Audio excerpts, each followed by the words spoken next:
I just met this girl named Buffy. I'm Pike.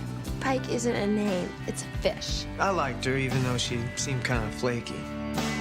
But as it turns out... You have been chosen, Buffy. To do what? To stop the vampires. Does Elvis talk to you? And things started getting weird around here. Are we having a nightmare? You threw a knife at my head. And you caught it.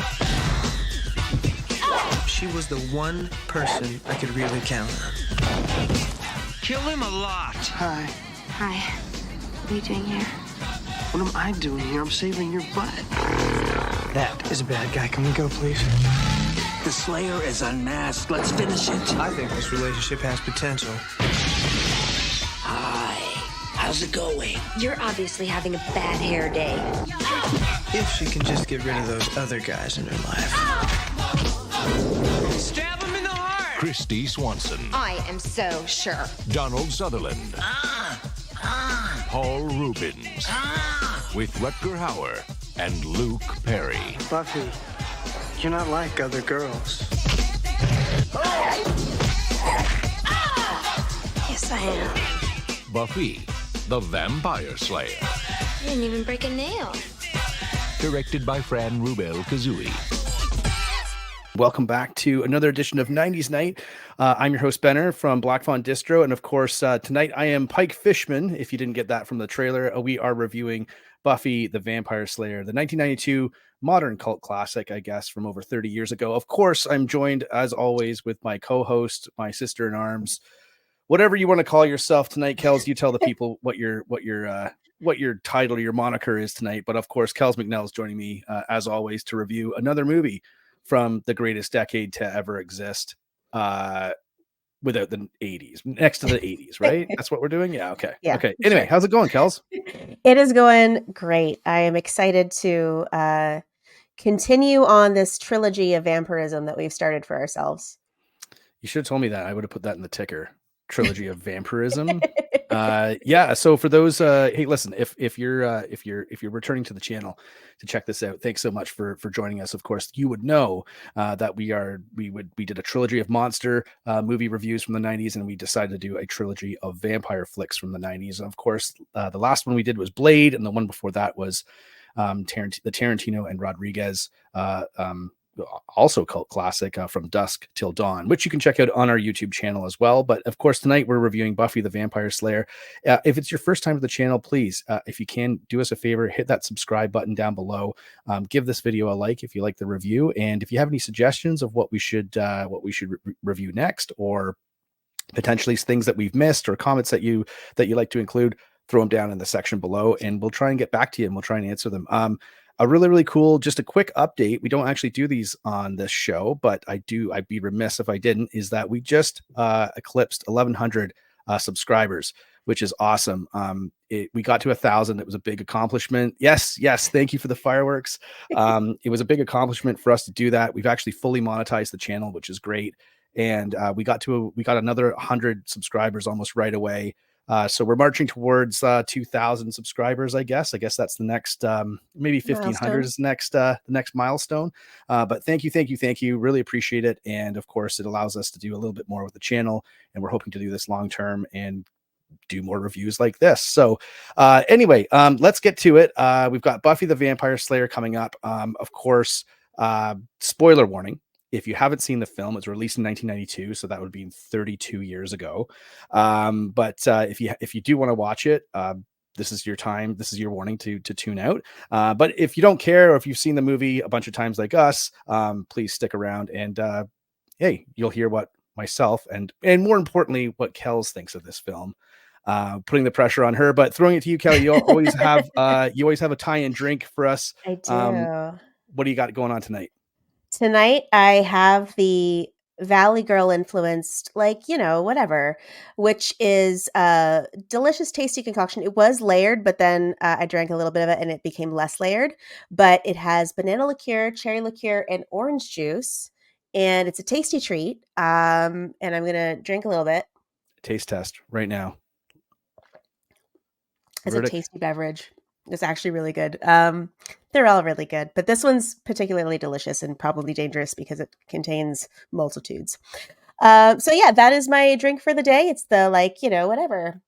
And throwing over to you to discuss what the synopsis of this film is, because we do prefer to have a specific venue that we pull our synopses from, because a lot of people, or possibly just one person, worked very hard to write it and put it together, and we want to acknowledge the hard work that they put in.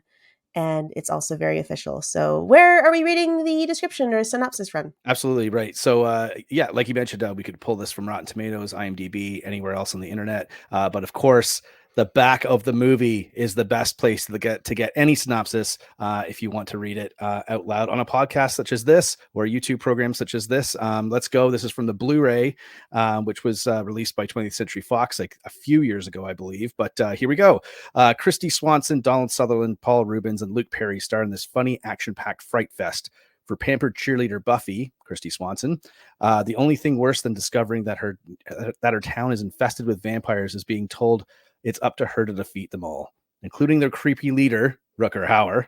But with the help of a mysterious stranger, Sutherland, and a handsome mechanic, Luke Perry, Buffy's soon kicking serious vampire butt in this cult classic. There we go. Fantastic. Blu-ray, Buffy the Vampire Slayer, going back on the shelf. That's your synopsis. Beautiful. I love the color of the pink in that. That's just perfectly. I know it's pretty good. Of course, you know what? It's for me, I feel like this movie was just such a. It was really talked about when I was a teenager and stuff. I think a lot of people watched it, and we'll get into that a little bit later on. As far as kind of how the movie has aged, and I think we've got some hot takes on that for sure too, right? But look, it was released in. Am I doing the production tonight? I'm pretty sure, right? So no, that's my segment. Oh, that's you. That's you. Yes. Okay. So throwing it back, give us the production rundown and the cast. Yes, so this was released by 20th Century Fox theatrically on July 31st, 1992. Production occurred in early 92. It was directed by Fran, Rubel, Kuzui, written by Joss Whedon, and starring the aforementioned Kristy Swanson, Luke Perry, Donald Sutherland, Paul Reubens, Rutger Hauer, and the immortal Stephen Root, who I was very excited to see in this movie, as I am with every movie he's in. I love Stephen Root. He's the absolute best. He's always in everything when you least expect him. So, yeah, talking like I mean, listen, the film did okay. Domestic box office was $16.6 million. No international box office on this one. It was when there was a time, long time ago in a galaxy far, far away, where international box office didn't mean anything. And so it wasn't released internationally. So the box office for international release is 0. So worldwide box office, 16.6 million. Not too bad. It was considered a moderate success. Budget was $7 million. Of course, all numbers are approximate, of course, and in USD. Runtime, a fairly efficient 1 hour 26 minutes. I don't feel like this movie really outstays its welcome, and so that's nice. Obviously, we're keeping an eye on those runtimes as we review these films on 90s Night. And currently, it's 36% in Rotten Tomatoes with 53 reviews. Of course, doesn't have that kind of large kind of net of reviews that you would get today with a release, but whether or not it's underrated or overrated, a discussion we're going to get into in a few minutes. But critical consensus. Rated. What's that? I said it is rated. It is rated 36% rotten. With a critical consensus that reads, Buffy the Vampire Slayer's supernatural coming-of-age tale is a letdown by poor directing and even poorer plotting, though Kristy Swanson, Paul Reubens' game performances still managed to slay. So we're going to get into whether or not that kind of consensus holds water, as well as the rating, because I think it's kind of important for a movie that was this influential. Of course, this is the movie that kind of started it all with the Buffy franchise, and went on to be responsible for the very, very successful television series as well as its spin-off. So yeah, I mean, where do you want to start with this, Kells? I mean, like we can talk about let's talk about the marketing a little bit before, and then go from there. Sure. So the marketing for this film, it did have a couple of taglines, all of them pretty fantastic. The first being pert, wholesome, way lethal. The second one, sometimes it takes more than just good looks to kill. I like that one. I'm fond of this one. She knows a sucker when she sees one. Great. And the last, homework, cheerleading practice, killing vampires. No one said high school would be easy. Awesome. And I love those. and then like for the I mean, I checked this out on Blu-ray, of course. And we always like to check in with you to see where you would watch these Where I films. find it. Where did you happen to check out Buffy, this incarnation of it, at least at home? Yes. I could have sworn I have it or I had it on DVD, but I could not track it down, so I watched it on Disney Plus Oh, because cool. as we know, I do a lot of the streaming because it is um fast to find and I don't have to track down the DVDs in my house. So I like doing that. So that's how I watched it on Disney Plus, and Okay, it awesome. was accurate. So did not and change we'll be anything. sure, and of course, like as always, we'll be sure to throw the links down below, so you can go and check out the films. Of course, we really do support physical media on the show as well as on the channel. So if you do have an opportunity to pick something up for your collection, I highly recommend that you do it on Blu-ray, or because I don't believe there's a 4K release of this film, which I think it would kind of benefit from one, especially with the fan following that it has. But also, if you're not like me and you're more like Kells, then you can check it out on streaming on platforms like Disney Plus and other ones out there. And we'll be sure to, I think it's available on YouTube for rent as well. So we'll be sure to include that link down below as well. Like I was saying, I do feel like this movie would benefit from a 4K release. It looks like it was shot on film. So, that's something that would certainly pop on the new format. But let's talk about this movie, because I mean, I think like for the most part, I don't really have a lot of memories of this film other than a lot of people loving it when I was younger. And I always thought it was kind of cool, but I was just sort of like, I hadn't seen it in a long time. And this is sort of this is the property that kicked off, like I mentioned before, the very successful television series. And of course there's some debate as to kind of which one is better, although maybe it's not a debate at all. But I don't remember this film. I didn't remember it very well. And then I watched it, and we were talking before we got on the air. It's not necessarily like has it aged well? Like, we don't know. It's definitely got that kind of cult feeling to it of a movie that's not, I don't know. I mean, the cast is so awesome in this film. Yeah. And we're going to get to who's in there as well. But, do you have any like memories of this film coming out? I know this is always a challenge, but I know, right? like, what do you like? I mean, what do you remember with this movie coming out? Because I remember it was a big talked about film in the early 90s. But again, we were also all hanging out at malls, and there was no streaming. You'd have to go to the movies to see it, right? Well, I think when it came out, I was 5, so I didn't go see it at the mall. But but I didn't know if you wanted to reveal that or not. There you go. That's why you tune into the show. To find out secrets. So I was a huge fan of the TV show, and I think I watched the movie after I kind of had maybe watched the first season of Buffy the Vampire Slayer, which came out in, was it 97, I think. So I watched that, and then I was like, oh, there's a movie? Amazing. So I watched the movie, and I was like, oh, well, there's more of the show, so I'm going to keep watching that. So I did. And I think really the strength of this film is its casting, which again, we will talk about more shortly, teasing. But my relationship with Buffy was mostly through the TV series, because that was definitely a huge influential part of my life as a angsty teenage girl, as a millennial. That was way up my alley. As a millennial who's into spooky shit and drama. Sign me up. Right. I'm right there. We'll talk a little bit more about the show, I'm sure, a little bit later on as well, and just kind of its legacy. But I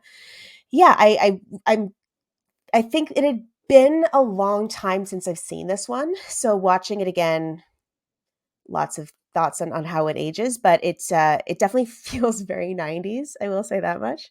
But yeah, that's like one thing I noticed was like the production was in early 1992, and the film came out in 1992 July. So it does seem like I actually didn't know that when I was watching it, but when I was watching it, like again, like I mean, I haven't seen the movie in 20 years. I may have not have seen the movie front to back. Like I might not have seen it in like maybe like 25 years, to be honest. I'd always caught it kind of on TV or caught the back half of it or whatever, because there's so many there's so many funny scenes featuring Paul Reubens, which we'll also get to. But that's where you tune in. You go, oh yeah, I love this scene. It's so funny. And then you end up watching the rest of the movie. But like, for myself, like I just, I felt like this movie feels like it was rushed. Like it feels like it was pushed through. And it's funny because we do talk about this about modern films a lot, especially on this show, and how they compare to films that were made in the 90s. And this seems to have some of those same things attached to it, where it, like, you know, the script was kind of was rewritten a bit, and it does seem maybe like a case of too many cooks in the kitchen, but who knows? I don't know. That's just the vibe. That's the vibe I got. I still appreciate the fact that it's like quirky and like kooky and like it's got that weird sort of hodgepodge of acting styles in it, which I kind of like a lot. But yeah, I don't know. It feels like a mishmash. Well, I know with this film, it actually kind of was rushed. They filmed it, I think, in 5 weeks or something like that because of Luke Perry's filming schedule for 90210. Right. So it was actually kind of pushed through as quickly as they could get it done because they didn't want to lose him. And he's such, you know, a big part of the film. They're like, we can't lose him to Beverly Hills, so we got to hurry up and get this movie made so that we don't lose this actor. The original script was written by Joss Whedon, of course. It was heavily rewritten to kind of make it lighter. So in the original script, Buffy burns down the school gym in which the dance is held, which I believe they used later on in like a comic book adaptation or an imagination of the film that was done down the line. Yeah. So they kind of, I think, referenced that burning down of the school gym in the series a couple of times. So they kind of like acknowledged that was part of the lore, even though it was changed for this film to make it more palatable for teenage audiences seeing it at the mall. Right. And of course, Joss Whedon, you know, hasn't, you know, he's had issues with maybe most of the sets that he's worked on, allegedly. So obviously something we want to point out, but it is interesting to see that he wasn't happy with this initial incarnation of the film, even though he wasn't necessarily really an established screenwriter at that point. Like he kind of was, but not to the same extent that he's recognized today. Right. It's interesting that, you know, the series went on to, I guess, mirror what he had originally had intended it to be, with kind of like a darker tone and that sort of thing. And of course, like later on, all of the stories from people that worked on set saying that it was fairly bad working environment. Let's say that. It's, I don't know. It's kind of strange that, that he didn't seem to really have a ton of input onto the final product of this film. Right. Which I think is an interesting comparison when you put it up next to the series. And for the record, like I've never watched the series. I've watched like a couple of episodes. Man. I know, I'm sorry, but buddy, I know everybody will. What? You haven't watched Buffy? I know. My phone's gonna blow up. I know a lot of people that were just like are just gonna be ripping on me. Yeah. But you know, I just never got into it. Like it wasn't for me in the late 90s, right? So you weren't an angsty millennial female in the 90s. Yeah. But I mean, the thing is with the film as well, apparently Donald Sutherland did have a tendency to alter or improvise his lines as Merrick, which they let him do because he was kind of the biggest name on set at the time in terms of like the prestige of the actor. So Fran Rubel Kuzui kind of let him get away with it, but Joss Whedon was like in the back corner, not very happy about it. Okay, so and here's the I read that too, and it's like, okay, like one, Joss Whedon, just take it easy. Listen, it's Donald Sutherland, okay?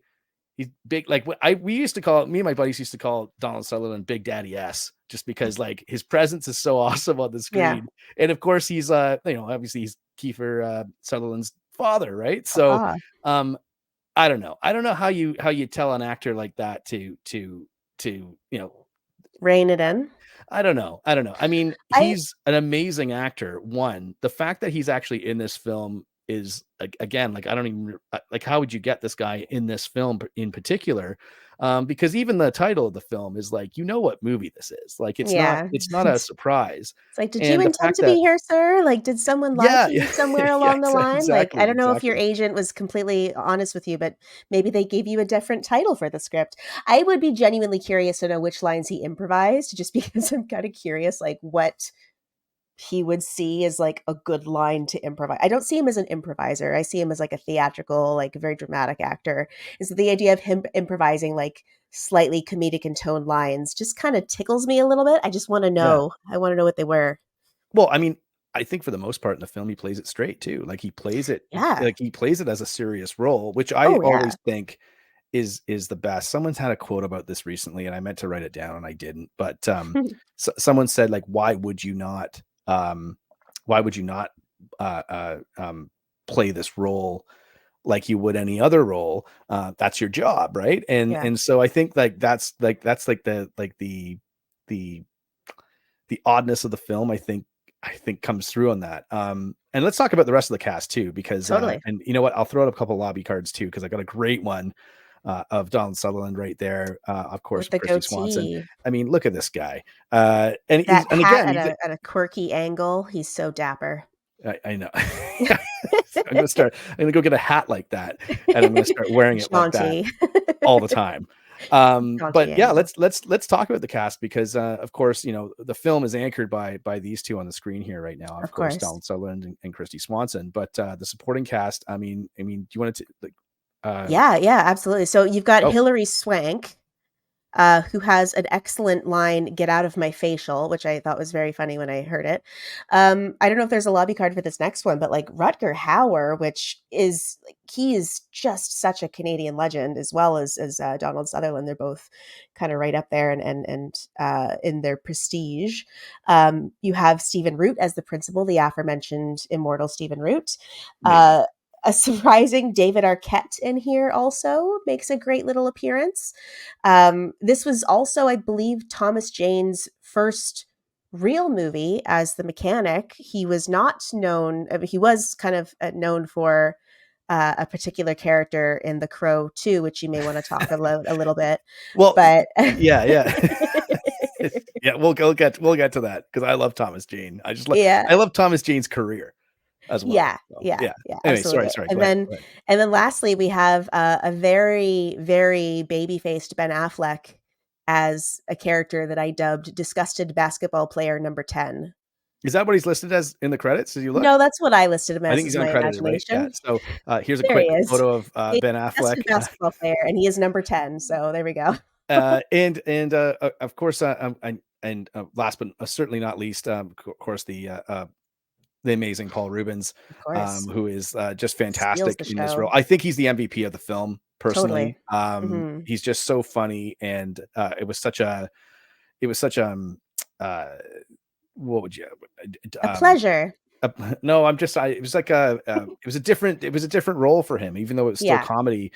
He'd spent so much time building up, of course, Pee Wee Herman as a character and stuff like that. To see him on screen in a totally sort of different capacity, I think I think this was kind of the first time people had seen him like this, in something that wasn't like other than the character that he was known as, right? So I think it's pretty cool. Going back to that appearance too, though, just as a quick note about that, I mean, it's kind of the first time that people had seen him as this. However, they did see him looking similar to this, because his long hair and goatee was kind of based on the infamous mugshot from his arrest in 1991. They're like, hey, we can recreate that look. So that's why he looks not like he does in this shot here. Like he does in the shot, just reenacting that mugshot, I'm sure. Yeah, well, I mean, and then let's just get another quick photo of Ben Affleck here. There we go. I mean, disgusting basketball player number 10. Listen, like I said, before we got on the air here, just throwing this up as well. Like we've got, this movie actually stars not one, but two Oscar winners. One, of course, being Ben Affleck. Everyone knows that. Everyone knows he's an Academy Award winner. But also, this was Hilary Swank's first movie as well. And she obviously went on to win for $1 Million Baby. The Clint Eastwood directed dramatic boxing pick. So I love seeing that in these movies. Like I love seeing actors that are, because you already have, like you mentioned, Rutger Hauer, established, incredible actor, Donald Sutherland, of course. And then you also have on top of that, Hilary Swank, who is like, goes on to have this fairly iconic career herself. Right. Absolutely. Yeah. It's always kind of fun to trace back some actors to these roles that I don't know if they will ever acknowledge that they did. The one that I also always think of is Matthew McConaughey in Texas Chainsaw Massacre. Is it 2 or 3? No, it's 4. It's the Next 4. Generation. Oh my gosh, Yeah. Next Generation. Yeah, that's 4. So I always think of that one as well. There's like I think Jaws 3 that has a reputable actor in it that's an Oscar winner, and I can't remember who it is at this moment. But yeah, there's I made a whole list of it a while back of actors that Oscar winners that appeared in ridiculous horror movies before their time. I know. Michael Caine's in Jaws 4. That's it. Jaws Is 4. it It's Michael yeah. Caine. Isn't that? Doesn't he do an interview Michael where he says, Caine. "Yeah, Michael Caine." Doesn't he do an interview where he said, he didn't know what the movie was about, but it paid for a house or something. There's a famous quote. I think it's Jaws 4 or AKA Jaws the Revenge. Yeah. That movie's ridiculous too. Well, is that movie in the 90s? Should we do that one? Jaws 4. Ooh. Jaws All right. 4 We'll get back to you, is Drew. Hey, listen, if you're just tuning in, if you're checking out the channel for the first time, please feel free to subscribe. We'd really appreciate it. And of course, hit that notification bell. Give this video a thumbs up if you can. And hey, if you'd like us to review something or have a comment on this review, please leave it down in the comment section below. What our question for you tonight is, can we review Jaws 4? 87. Ah, I know. Disappointed. sorry, guys. No. Well, so this is the program where we will not be reviewing Jaws 4. So but anyway, listen, a great cast. I think it's I had forgotten that David Arquette was in this film, which is kind of cool. And of course, I think the film overall is such a quirky little entry into like 90s, if you want to say cinema. But I also do feel it's a pretty great companion piece to Clueless. And every time I was watching it, this last time, I couldn't help but make that comparison. I really do feel it's like that's a pretty decent double header if you're looking for, I guess, like SoCal teenage high school flicks, I would say, from the 90s. Well, Clueless was 95, so I like to imagine it was inspired by Buffy, but they just took out the vampires and added more fashion. That's what I like to imagine Clueless as from this moment forward. Yeah. Okay. So less vampires, more Clueless fashion. Clueless is Buffy, but make it fashion. Listen, that's a marketing. I bet you they wish they had you back in the day for marketing. Get me a time machine. Vampires, more money. Fashion. Yeah, vampires, but make it fashion. Yeah, probably a little bit of mixed messaging though, if people saw it on a poster. But whatever. Yeah.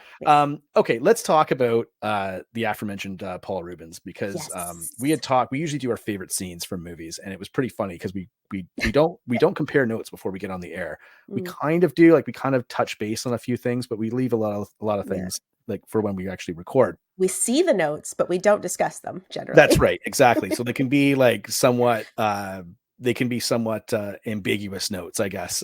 So you're not quite sure what the points are going to be. But our favorite scenes, hands down, and we wanted to kind of set aside some time to talk about it, is Paul Reubens' death scene in this movie. Yes. Again, spoiler. But it's so funny, and again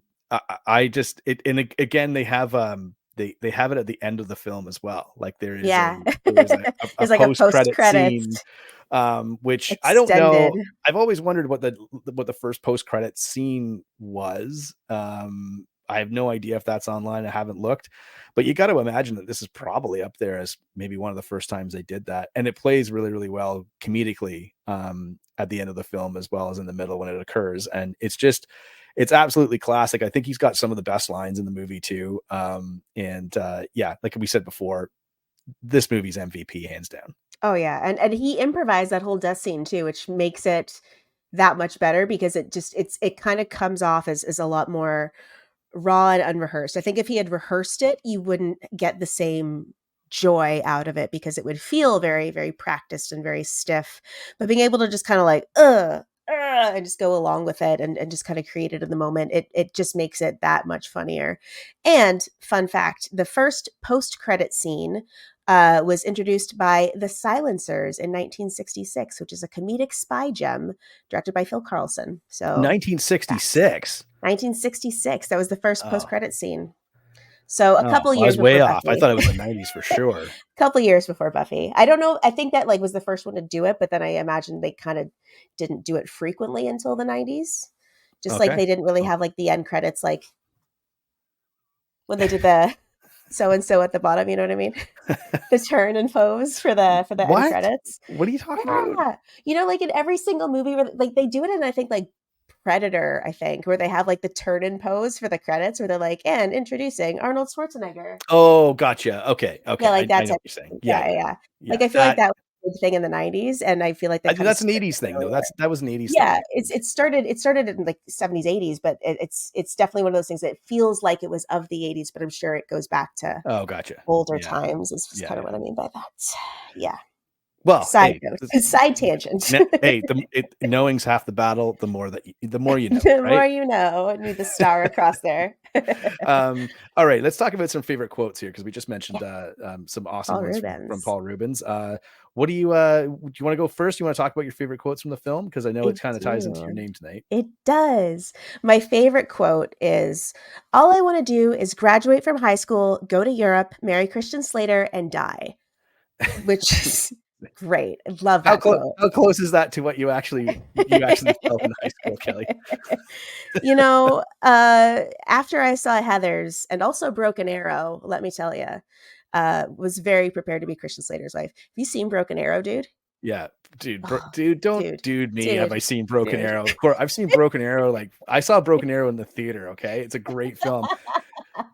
We're debating whether or not we should review outside genre stuff, like outside horror stuff for this show. There's so many great ones. Because there's just so many killer movies. I love Broken Arrow, and by the way, there is a tie into that, because Broken Arrow, the song, one of the is Dewey's theme from Scream. It's actually written by Hans Zimmer, and it's actually in Broken Arrow first, and then they kind of lifted it and used it for another movie. There's not very many instances of that happening in big feature films. I think the other one is Kick-Ass. I think the music is from 28 Weeks Later or 28 Days Later. It's one of those films. It's lifted from there, and it's used for Kick-Ass as well. Hans Zimmer also did it with Gladiator and The Rock, I think. Yeah, and I always think of that theme music, and I always associate it with both Christian Slater and John Travolta. So, and you know what? I'll tell you this as well. It's like every girl that I've ever met who like grew up in like the 80s, 90s loves Christian Slater. Like every single girl I've ever asked, I've ever You'd met. be able not to. Yeah. Well, I mean, hey, listen, True Romance is one of my all-time favorite films too. Yeah. So Christian Slater. I'm just surprised he hasn't made a huge, massive comeback. I'd love to see that guy in like a Tarantino flick again. Or Mr. Robot, I guess he did. Like Mr. Robot is pretty big in that. So so my next favorite quote. Yeah, sorry, go ahead. We'll get there. My next favorite quote is, "Does the word duh mean anything to you?" Oh man. Brings me back. There's also "Get off my car, dude," which is uttered by Luke Perry. And then a follow-up conversation with Paul Reubens is, "You ruined my new jacket. Kill him a lot." Great line. A great line. I love that line. Yeah, following up on that, because it's basically the next, I think it's a couple of scenes later, is Rutger Hauer's quote when he's talking to Paul Reubens, and he said, "Do something about that arm. It looks horrible. Honestly, I don't know how you made it through the Crusades," which I think is a great line, because it's like, I just, that's the stuff that I kind of really do dig about this film. Of course, I like, that it's really, really popular line when she says Pike isn't a name, that's not a name, it's a fish, which I think is a pretty funny line. And of course Pike Fishman. Yeah, which is why my name is Pike Fishman tonight. And also when they're in the mall, it's not attributed to any one person, but they're debating whether or not where to go for the movie, and they say AMC bogus corn, which I think honestly if we had known about this earlier, we would have mentioned that in our review of Troll 2, which you can see on the Black Fawn Distro YouTube channel. Go and find it. It's a hilarious movie, and it's definitely well worth you seeking out. It's our second episode. You can watch all the episodes of 90s Night on our channel as well. But yeah, bogus corn, man. That's that's the best romance. I'm totally gonna steal that. I'm like, anytime I go to the movie theater and the popcorn's not up to snuff, bogus corn. I still stand by my statement that scene with the popcorn in Troll 2 is like the best love scene in cinema history. Hey, if you want to know what we're talking about, you got to go watch the movie, or you got to go It's watch so our review. good. Yes. Yeah. Um, Fact. all right. So not a lot to talk about in this film. It's a fairly quick movie. Like you said, I think it's it's an hour 26. What other interesting facts that you were able to find regarding the filming and the making of the film? Yeah, so I mean, we talked a little bit about the script already and how Joss Whedon's script was somewhat slash significantly different from what ended up on screen. Joss Whedon has kind of expressed his dissatisfaction with the film and its sort of interpretation of the script. And he said, I finally sat down and had written it and somebody had made it into a movie. And I felt like, well, that's not quite her. It's a start, but it's not quite the girl. And I, as again, someone who loved Buffy the Vampire Slayer, the series, really kind of love that because you get a sense for who this character is deep down in all of our hearts, which you would know if you'd watched the show.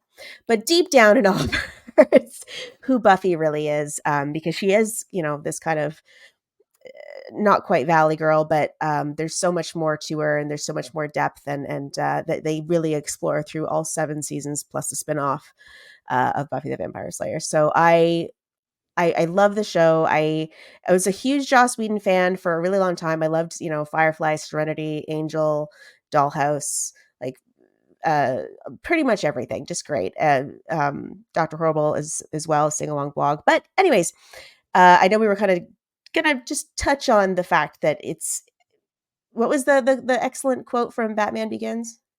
You die the hero or live long enough to become the villain. Yeah. So Yeah, maybe we can leave it at that.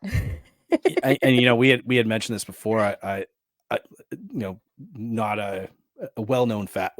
Sorry, a well-known fact that I'm a big Chris Nolan fanboy. I love Chris Nolan, and I just think that now you think it's David S. Goyer who obviously co-wrote The Dark Knight with the Nolan brothers, which I think you're right. Yes. But he probably wrote that line. We'd love to find out if anyone knows, let us know in the comments below. But we just thought that I really do feel like that line is a line that has been very prophetic and very fitting to a lot of kind of Hollywood careers. And maybe not even limited to Hollywood careers, but over the last, let's say 15 years since that movie came out. I mean, Dark Knight came out in 2009. And I think it's been, I don't know. I think it's kind of a perfect quote for a lot of things out there, unfortunately. And we do say that genuinely. I know we joke around a lot on the show, but genuinely, we feel bad about that because it's the very talented people that have been, just they've put other people in predicaments or they've acted inappropriately or whatever. And, it's just a shame because the art, the movies and the shows and that sort of stuff, I think are still very well revered and held Absolutely. in high regard by the fans. So it's challenging, but anyway, that's our serious spot on 90s Night, I guess. Right. Yeah, and I now for absolutely no reason whatsoever have the theme song from Enterprise stuck in my head with it's been a long road getting from there to here. As soon as you made mention of the fact that was 2009 and we've come a long way, that popped into my head and I just what are you talking about? What are you talking about? I'm talking about the ridiculous theme song for Star Trek spin-off series. Listen, this is, what? We forgot to mention this too. This is our 10th episode. Is this our 10th episode? Of 90s Night, yes. So we're in the double digits now. Are we in 2000s now? What? Is it in the 2000s now? No, but we kind of started in the 2000s and worked our way backwards, if you remember correctly, because we started with American Psycho. But what started as a show where me and Kells were going to get together and talk about, 90s horror and genre flicks has now turned into Kells sings the theme song from Enterprise or whatever. Listen, I'm TNG all the way. Yeah. Oh my God, yeah. No, my sister would be proud of me. I don't do nothing past that. I do TNG. Everyone tells me how great news. Huh? You don't do Voyager? You don't fuck with Voyager? I do Voyager. I do a little Voyager. I do a little Deep Space Nine, but I'm TNG is ride or die. Absolutely. Everyone says that the new stuff is great, but I don't buy it. I've seen a couple episodes, but that's a topic for another day. I'd have to get my sister on to talk about Star Trek if that's ever the case, because she is the most hardcore Star Trek fan I've ever met. She is the reason I know that theme song. But anyways, Yes, go ahead. Well, I was going to say, I've got an interesting fact that ties right into this. Check out this segue. Speaking about cool tunes, I was literally just going to do that. on Go. the on the soundtrack of this film, on the soundtrack for the movie Buffy the Vampire Slayer, there's a song called "Light Comes Out of Dark," and it's recorded by Judas Priest frontman, the metal god himself, Rob Halford, and also all around lover of cats, which I also appreciate. But Rob Halford does this song, and for a while, not a lot of people knew this, but the backing band on that track is none other. And check it out. I did this on purpose. Pantera. Pantera backs him up. It's a wicked song. What happens if I do this? I was looking for fireworks, but if there's like No. something, oh my god! Oh, look at that! Oh my god! Oh my god! It happened! It happened! This You is gotta great. wait. We gotta wait like 6.66 minutes or 6.66 seconds for that to happen. Listen, it's great. If you love Pantera and you love metal, it's just kind of a really cool track. It's like, you know, one of the greatest metal bands with vocals. Of one of the greatest metal vocalists ever. It's really, really cool. Really, really cool track. And it's one worth seeking out. If you haven't heard it in a while, it's a fun time. And now you're going to sing it for us, right?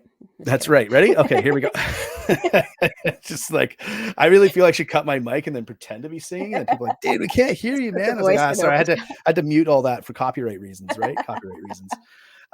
Okay, so let's wrap things up, because I mean, this was a fun movie to do, because again, neither one of us had really seen it in a long time, and it's so different than what people really do associate Buffy the Vampire Slayer with, which is obviously the television show. Right.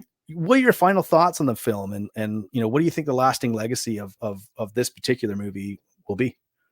That's a great question. So my final thoughts on the film are, I love a good training montage, first and foremost. I will say that because I didn't mention it earlier. And the whole like bit where she's doing like the fight training set to music montages. Anytime you can get like a music set training montage, it becomes a very favorite scene for me. I think this film, if it ages well, I don't know. I think that that's definitely outpaced by the TV series. I think the TV series blows it out of the water in a huge way, which is great, because a lot of the times when you see an adaptation of a pre-existing works, it kind of falls short. But for something to take this concept and take this character and understand it and appreciate it and develop it and sort of dig into it a little bit more for 7 seasons is really special. And it meant a lot of things to a lot of people, that show. And I think it still does for a lot of people. So I think it's really, really powerful, the legacy that Buffy the Vampire Slayer hath wrought, whether it was expected or not. I think it's an incredible legacy that is carried forward. And especially in the horror community, you know, like so many people, Buffy means so much to them. So I think it's really special that it started with something that's kind of very fun and goofy and silly that we're able to talk about for this show, and have it end up as the cultural phenomenon that it is. I also appreciate the fact that this is actually our first female directed film in 90s Night. So not true. No. Oh my God. We did Mary American Herron. Psycho. Yeah, American Psycho. First, I forgot that we did that one very, very first. So that's an interesting. Hey, listen, I'm going to blow your mind right now. Yeah. That's very interesting, because it was our first show and our 10th show. Female directors. Time is a flat circle. Time is a flat circle. Just saying. Amazing. I need to find it, like, if there's a way for, like, with the gestures, I gotta find a list of what these gestures are, because this is, you do the circle, does something happen? Like, does it draw a big circle on the screen? I had to do like 1, 2, 3, 4, 5, 6, nothing. I was waiting for Matthew McConaughey to show up and be like, time's a flat circle. But anyways, what are your final thoughts? You know what, just like, I mean, again, like, I'm not a fan of the television show, just because I haven't seen it. You would be if you'd seen it. I can appreciate how many people love it, and the long history it has on TV.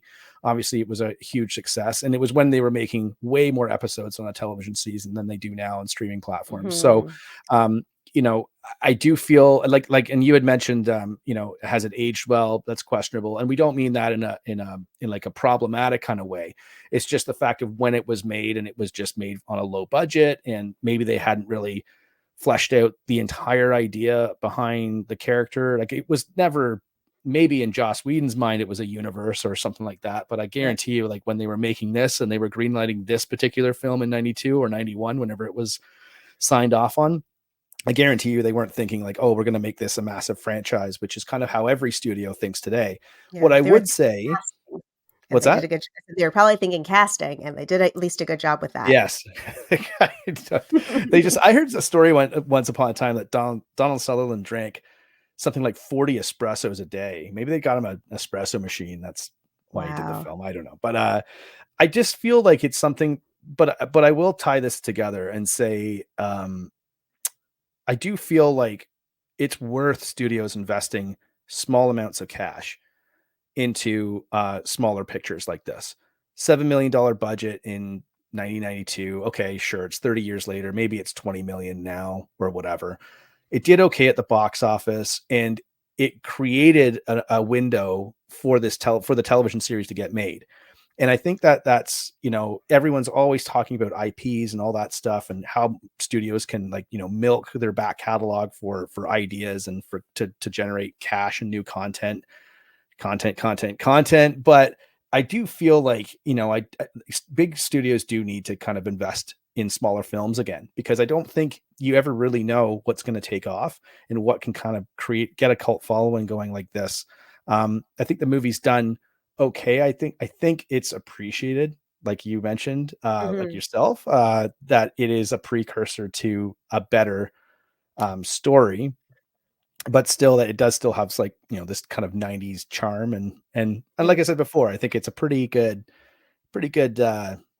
double feature to run with on Clueless. So I love the casting too. And there are some really cool scenes. I should say, I forgot to mention this earlier. I love that Luke Perry's in this, and we had mentioned before we got on the show, like Rutger Hauer, Luke Perry, and Paul Reubens have all passed away, and so it's kind of a treat to see them all in a film together. And I did find it funny that like Luke Perry as Pike is sort of like this this kind of retro Gen X loser at the start of the film, and by the end of the film he magically transforms into Luke Perry that you would recognize from 90210. So he has his like "Don't you forget about me" moment as he walks off at the end. Yeah, exactly. And like a man in his 30s destined to play high school dudes for the majority of his career. But we miss Luke Perry and of course Paul Reubens, Rutger Hauer, all very, very talented actors in their own right. And I think it's worth a laugh. And again, I will reiterate this too. I think it would be worth the studio to do sort of maybe a 4K release for the fans, but who knows if that gets done. It's hard to say, right? So we'll have to wait and see.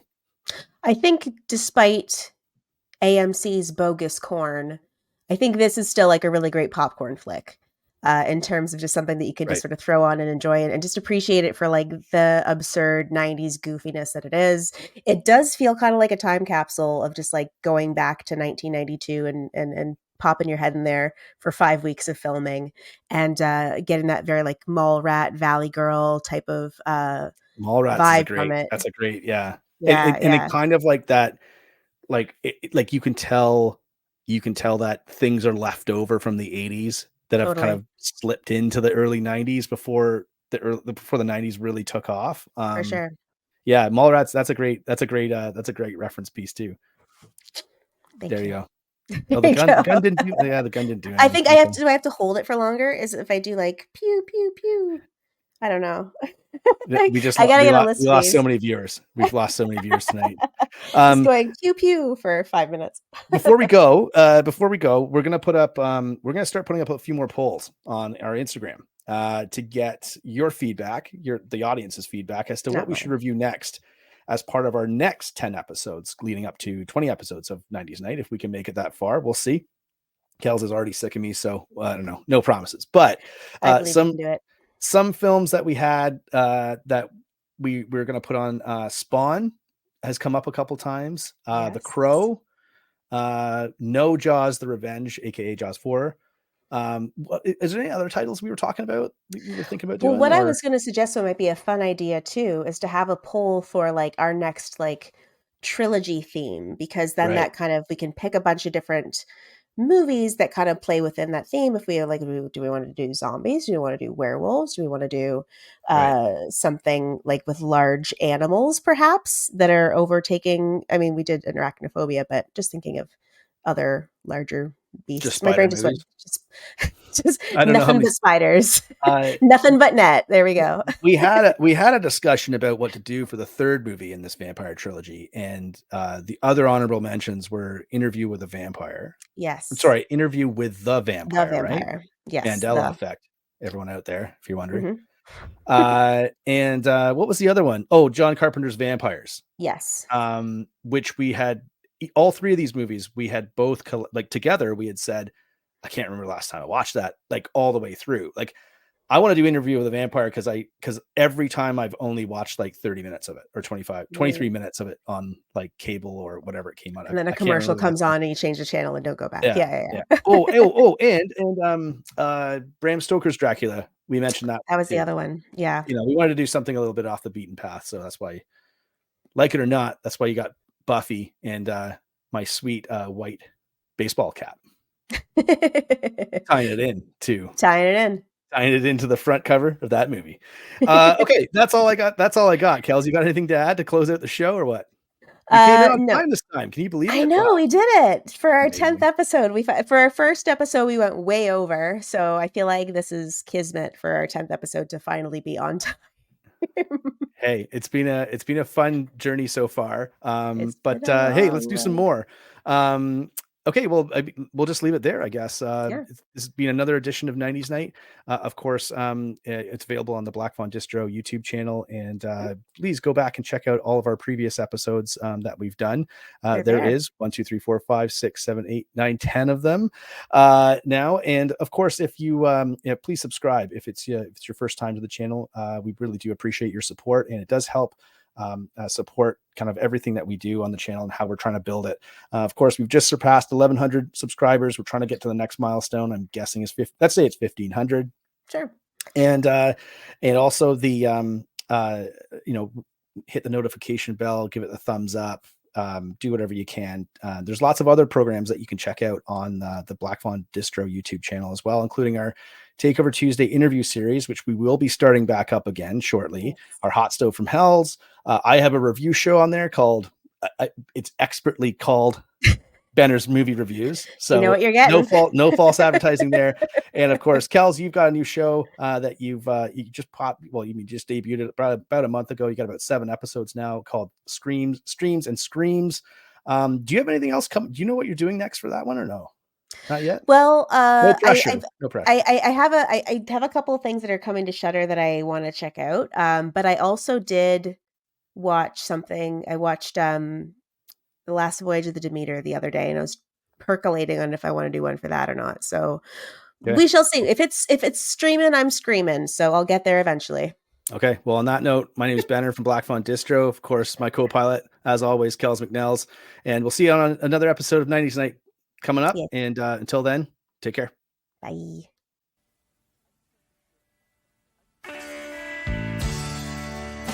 I just met this girl named Buffy. I'm Pike. Pike isn't a name, it's a fish. I liked her even though she seemed kind of flaky. But as it turns out... You have been chosen, Buffy, Do what? to stop the vampires. Does Elvis talk to you? And things started getting weird around here. Are we having a nightmare? You threw a knife at my head. And you caught it. She was the one person I could really count on. Kill him a lot. Hi.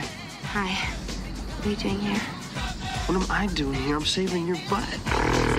That is a bad guy. Can we go, please? The Slayer is unmasked. Let's finish it. I think this relationship has potential. Hi. How's it going? You're obviously having a bad hair day. If she can just get rid of those other guys in her life. Stab him in the heart. Kristy Swanson. I am so sure. Donald Sutherland. Paul Reubens. With Rutger Hauer and Luke Perry. Buffy, you're not like other girls. Yes, I am. Buffy The Vampire Slayer. I didn't even break a nail. Directed by Fran, Rubel, Kuzui.